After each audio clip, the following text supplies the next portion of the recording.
and then IT implementation of SAP solution, and then 5 years in supply chain. So basically, I had in the 16 years of Novartis, I think like 6 or 7 different jobs, but that's normal. You said 16, right?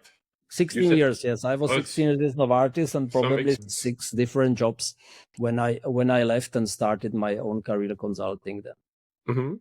I would say talking about working in Novartis for the movie when it's happening, but then what was like the moment, if there was a specific moment that made you to leave the company and start something different?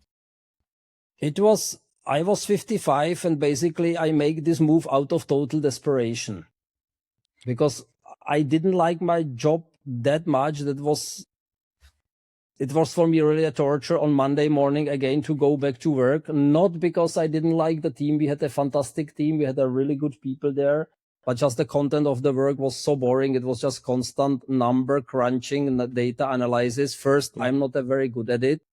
And second, we had a very severely sick family member at those days. And I basically couldn't cope with all of this. Then I got a depression and I decided, okay, I need to change something. I cannot heal my child. But what I can do, I can change my job. So I left the corporate world and started my own business. And that was basically my grandfather who was guiding me from above because he was entrepreneur, built up a huge textile dealership from scratch, from zero, from the poorest to the poorest, from the biggest textile dealer in the entire region. And he was like my role model. So I say, if grandpa could do it, I can do it myself. And yeah, out of desperation, I started my own business. Yeah. But it worked out very well. Yeah. Firstly, sorry to hear that, what you said, like behind the reason and why you did it. And when you started then your own business, did you like know what to do, such as some kind of plan B, or was it also just trying randomly some ideas? No, just to I had already a clean plan B, and this was preparing people for job interviews. Because in 2007, we had the amazing course at Novartis interviewing for managers. So how do you to learn all the psychology and emotions of the interviewing process? And I liked it so much that I started to practice this on my own, still as Novartis employee for free from my colleagues, because there have been many reorganization. Many of my friends has been made redundant. So I told them, hey, let's train it together. I learned the theory. Now we need to practice. You can profit something. I can profit as well. And I was getting very, very quickly amazing feedback from the people that I do it really well, and that it helped them in the process and they get new jobs. And then I registered myself as a corporate volunteer of Novartis and started to work as a mentor of qualified female migrants in Basel. So I all the time I get some, and I'm doing this now for 15 years or so.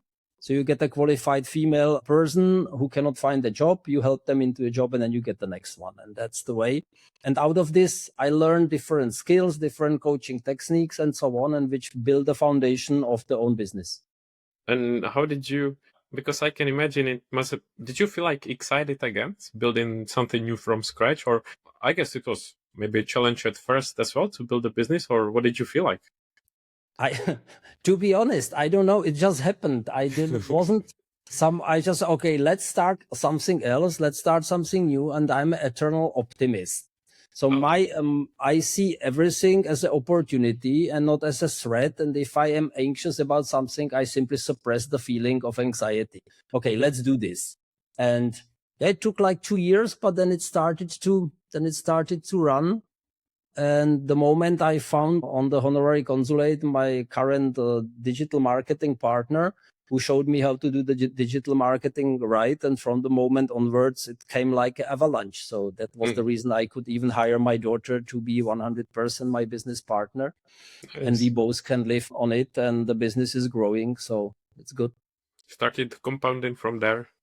So the first idea was preparing people for job interviews, but then I quickly realized that the market is too small. Not everybody is going to the job interview, but almost every person needs a good LinkedIn profile and good LinkedIn presence. And then I, again, by coincidence, and this is funny in my life, the most important things in my life happened by doing something for free. I guess that's a good message for the audience. I helped someone from Czechia. I don't know what it was. And he put me into contact with Tom Kent, who is a career consultant. He has Czech roots as well, but grew up in Texas, United States. Amazing career consultant. And he showed me LinkedIn. And since the moment I met Tom, I never saw LinkedIn with the same pair of eyes like before. And and this was basically a combination of this business acumen, business knowledge from the pharma industry, plus LinkedIn as a tool. This enabled us to grow as Sulista Consulting pretty quickly.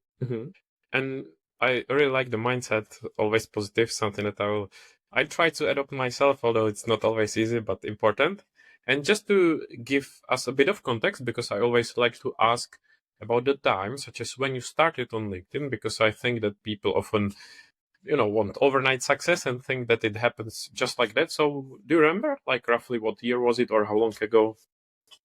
So I left Novartis in 2018, and took me like 2 years that I could sort of live out of my business.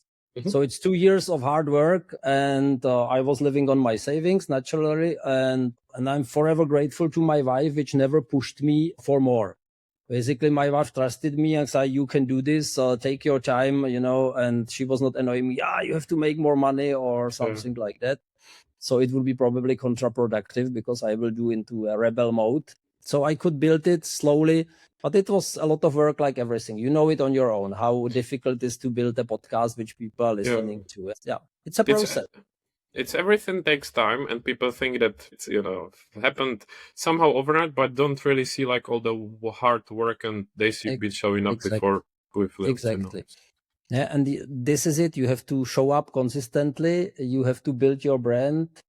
And again, many people, and this was probably my biggest advantage, as I was doing already so many things pro bono in the past that I had a decent propaganda army in the back.